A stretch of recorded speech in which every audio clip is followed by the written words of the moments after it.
Di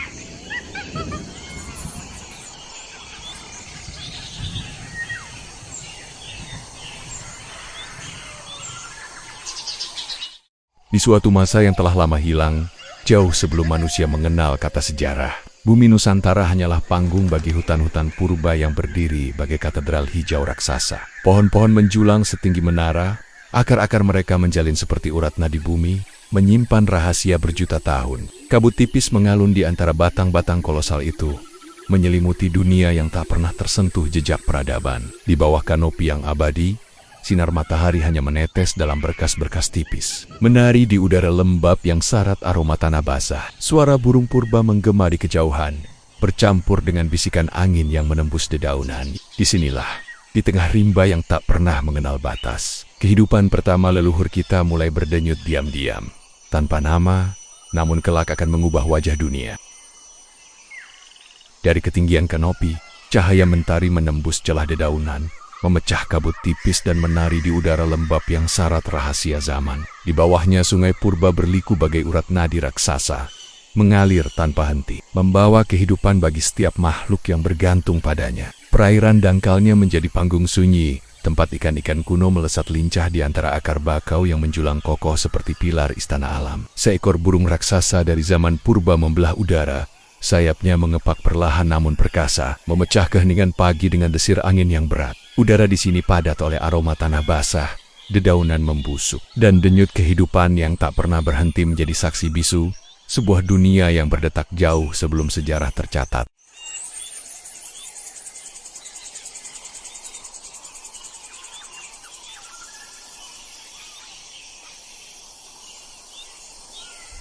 Di tengah rimba purba yang lebat, di antara dedaunan menjulang dan akar-akar pohon yang saling berpelukan, satu makhluk menatap balik dengan mata yang bersinar penuh kewaspadaan. Satwa Purusa, makhluk yang lahir dari pertemuan antara kecerdikan manusia awal dan kekuatan. Binatang bergerak dengan ketelitian yang hanya dimiliki oleh para penguasa hutan. Tubuhnya diselimuti bulu tebal yang menahan dingin dan rintik hujan. Sementara otot-ototnya memantul dalam setiap gerakan lincah yang siap mengejutkan mangsa maupun predator. Di tangannya, tulang dan ranting menjadi alat sederhana namun cukup untuk mengukir keberadaan dan bertahan hidup di alam liar yang kejam.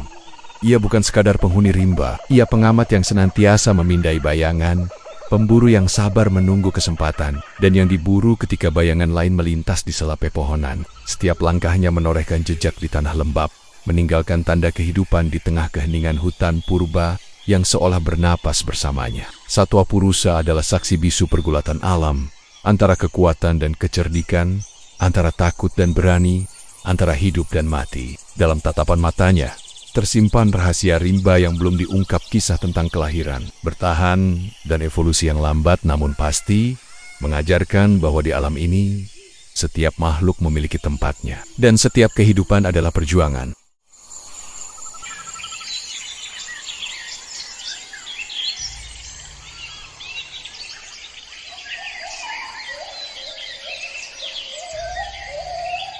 Mereka hidup berkelompok, terikat oleh ikatan yang tak terlihat namun kuat. Sebuah jaringan sosial yang membimbing setiap gerak dan keputusan. Pagi hari, kabut menempel di daun, sinar mentari menembus celah kanopi. Mereka berpencar menelusuri tanah lembab dan rerimbunan, mencari buah, akar, dan serangga. Setiap gerakan adalah strategi bertahan hidup. Setiap langkah hati-hati menyingkir dari bayangan predator. Di sela waktu, mereka saling membersihkan bulu, menghapus debu dan kotoran, mempererat kepercayaan yang menjamin keselamatan. Satu panggilan nyaring, menembus ranting dan daun, cukup untuk membuat semua kembali berkumpul di atas pohon, bergerak dalam harmoni yang menakjubkan. Di sini, setiap hari adalah ujian, antara lapar dan bahaya, antara kesabaran dan kewaspadaan, antara keberanian dan kehati-hatian. Kehidupan mereka adalah pelajaran abadi tentang solidaritas, adaptasi, dan naluri yang terasah, bagian dari simfoni hutan purba yang tak pernah diam.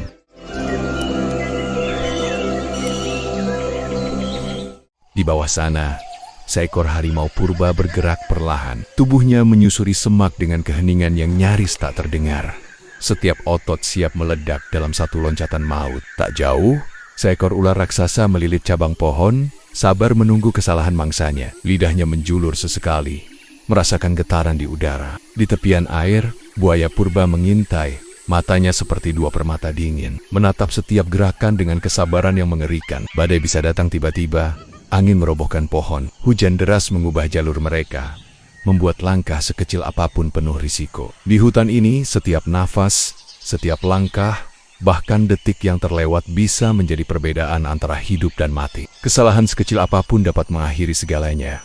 Sementara alam tetap diam, menunggu dengan ketegangan yang tak terlihat namun selalu hadir. Predator dan unsur alam bergerak dalam harmoni yang menakutkan, mengajarkan bahwa di sini hanya yang waspada dan cerdik yang akan selamat.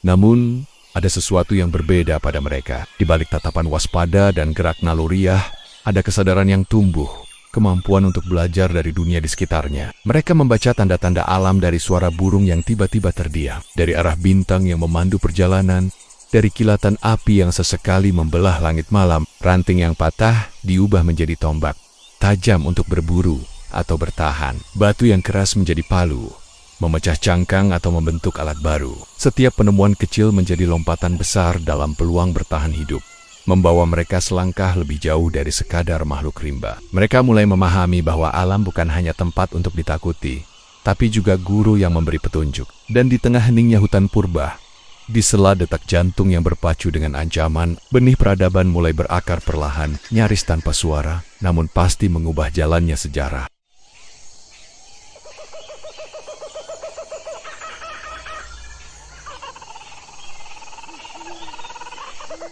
Musim berganti, hujan dan kemarau silih berganti menorehkan jejak di bumi ini. Hutan mengering lalu kembali hijau, sungai meluap lalu surut, dan kehidupan menyesuaikan diri dalam siklus abadi. Perubahan itu berjalan lambat, hampir tak terasa, namun pasti mengikis, membentuk, dan menguatkan mereka, hingga perlahan wujud dan akalnya berevolusi menjadi leluhur jauh kita, Homo erectus. Tak ada catatan tertulis yang menceritakan perjalanan mereka. Tak ada kata yang diwariskan secara langsung, hanya fosil yang membatu di lapisan tanah, hanya butir debu yang menjadi saksi bisu, menyimpan fragmen kisah yang nyaris hilang di telan waktu. Dan meski mereka telah lama lenyap, jejaknya tak benar-benar hilang. Di setiap sel tubuh kita, di setiap helai DNA, tersembunyi bisikan sunyi dari masa lalu. Pesan yang melintasi ratusan ribu tahun, mengingatkan bahwa kita adalah bagian dari perjalanan panjang yang dimulai dari rimba purba ini.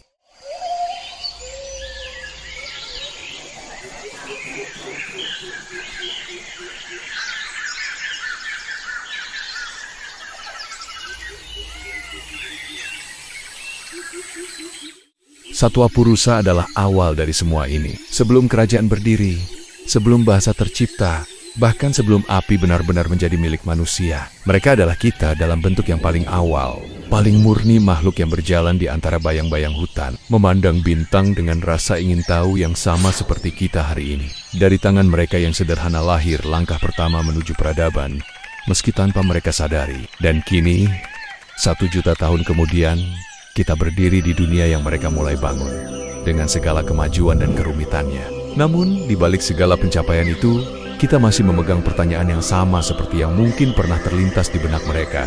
Siapa kita sebenarnya, dan dari mana kita berasal?